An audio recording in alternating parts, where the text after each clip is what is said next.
Bom dia, meus amigos, tudo bem? São 6 da manhã, estou esperando a água do café ferver aqui. Queria conversar com vocês sobre alguns assuntos nessa parada da Europa agora, e só temos o retorno em agosto. Então, queria bater esse papo aqui para quem se interessar. Queria falar sobre como que evoluiu a minha gestão de banca nesses últimos anos e o quanto isso me ajudou, tá? Eu iniciei fazendo uma gestão mensal, como todo mundo, e hoje em dia eu faço uma gestão trimestral, tá? Do meu capital. Eu separo o meu ano, né, em trimestre e eu vou explicar para vocês o que isso me trouxe de benefício.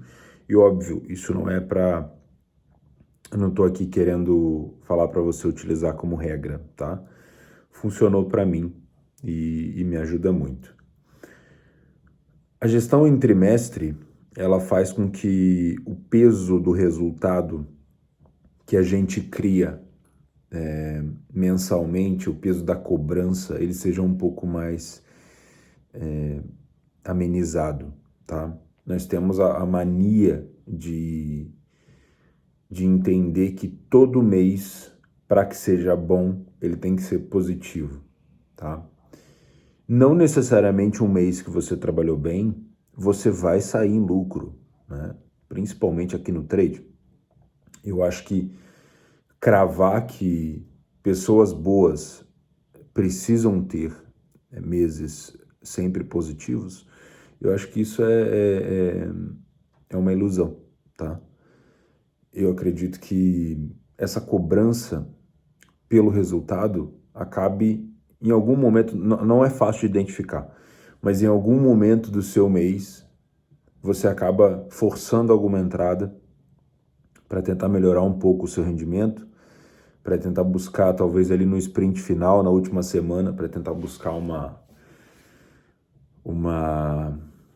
sequência de resultado positivo para te deixar no lucro, né? Geralmente quando você está no 0 a 0, quando você está num pequeno prejuízo. E eu senti que ao transformar a minha gestão em trimestral, eu tive um benefício quanto a isso. Eu não tinha tanta cobrança para tentar mostrar para mim mesmo, né? Porque eu não fico expondo o resultado, para me expor para mim, né? Óbvio, um resultado positivo assim todo mês. Então, a gestão trimestral, ela fez com que eu ficasse um pouco mais tranquilo. Eu não me preocupo em ficar batendo meta, não me preocupo em ficar chegando a um número específico de lucro, num número específico de dias. É uma forma muito mais tranquila de gestão, na minha opinião. Outra coisa que melhorou é que, às vezes, ao longo, óbvio, tem pessoas que, né, volumam muito mais do que eu, obviamente. Eu antigamente volumava muito mais, eu trabalhava muito mais campeonatos, eu trabalhava muito mais jogos. Hoje em dia eu volumo um pouco menos, né, nos meus métodos. Acho que a metodologia que eu mais volumo são os mercados de gols, né, tanto o limite ou à frente e o longa exposição, quanto as alavancagens, né, buscando recuperação de resultados. Isso aí eu volumo. Mas match odds normal, né, backlay, geralmente o meu volume é um pouco menor, a minha stake aumentou, meu volume é um pouco menor. E geralmente a gente tinha ali um mês, dependendo do ano, né, do momento do ano, a gente tinha um mês um pouco mais curto em relação a jogos. Eu não conseguia trabalhar tanto, ficava difícil fazer uma análise do que eu fiz, né, contabilizar de fato se eu trabalhei de fato bem naquele mês ou não.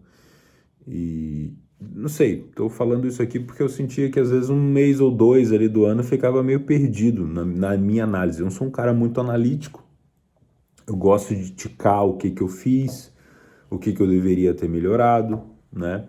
E isso é uma das coisas que eu quero falar aqui com vocês, mas eu já vou chegar lá.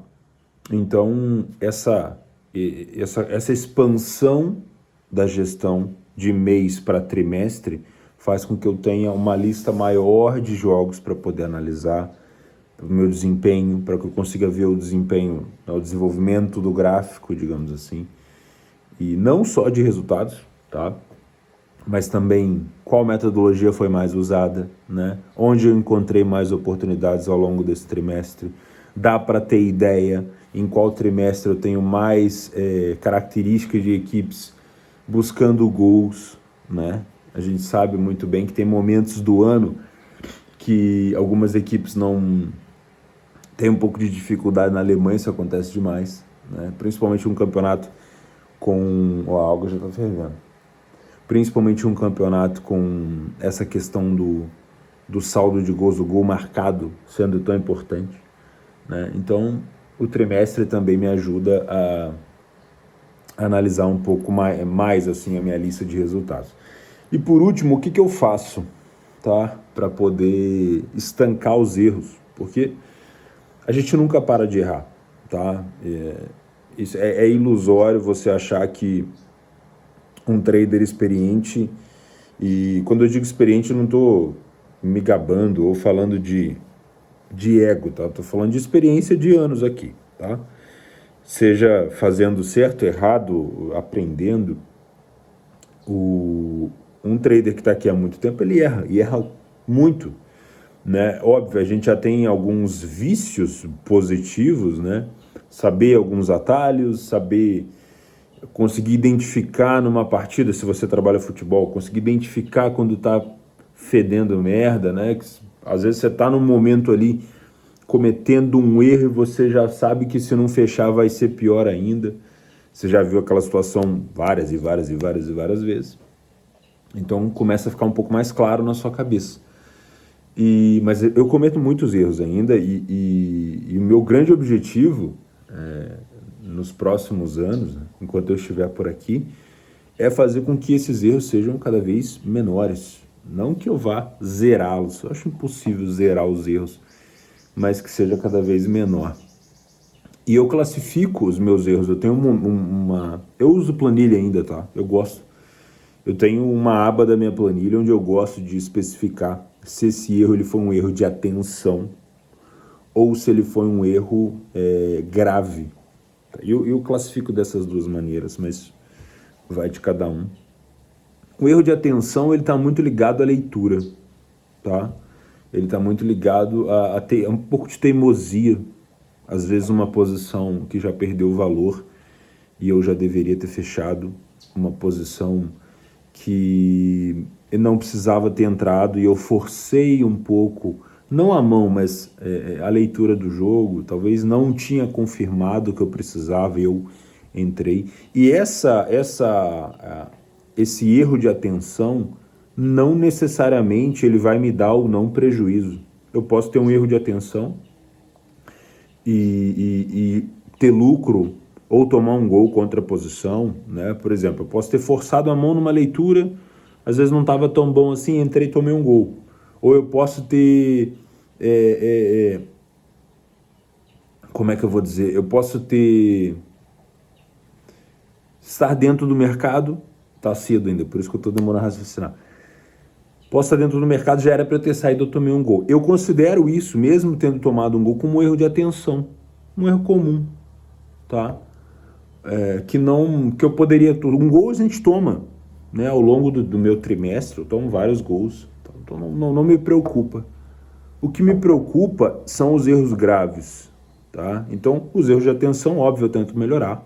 Eu verifico a cada fim de trimestre o que eu posso melhorar para ser cada vez mais atento. Mas o erro grave é quando eu saio das características da minha gestão, que aí pode partir de um erro de atenção ou não. Eu posso tomar um gol e respeitar a minha gestão e fechar. Eu posso tomar um gol e reforçar a minha mão. E isso daí, para mim, é um erro grave, porque é um erro que pode gerar um problema maior, uma bola de neve, uma quebra de banca, por que não? Mesmo estando aqui há tantos anos, um erro grave tem poder de mexer com a gente, né? Vai tirar a gente da nossa zona, e quando eu falo zona de conforto, eu não estou falando de algo ruim, nem sempre a zona de conforto é ruim, da zona que a gente está habituado a trabalhar ali, com determinados níveis de perda e lucro, né? Então, um erro de atenção, ele deve ser anotado, ser melhorado, e um erro grave, ele deve ser ticado, deve ser parado para analisar. Então, ao longo desse trimestre, eu gosto de analisar, e cada vez menos eu tenho tido erros graves, graças a Deus, né? Ainda aparecem alguns, né? Eu não sou perfeito, mas os erros de atenção são constantes, eu preciso cada vez mais mexer e dar uma melhorada. Isso vai melhorando o meu resultado sem muita pressão. 10 minutos de vídeo, eu vou passar o café e a gente conversa amanhã, tá bom? Espero que tenha sido proveitoso para você de alguma forma, essa questão da gestão trimestral que eu faço e desse gerenciamento dos erros de atenção e graves, tá bom? E a ideia minha é sempre melhorar, cometer cada vez menos os erros graves, os erros de atenção e excluir, né, os erros graves da minha vida. Mas a gente não é perfeito, né? E vamos melhorando. O pessoal da obra já está chegando, ó, o barulho do Jeep. Um ótimo dia para vocês aí e fica com Deus. Um abraço.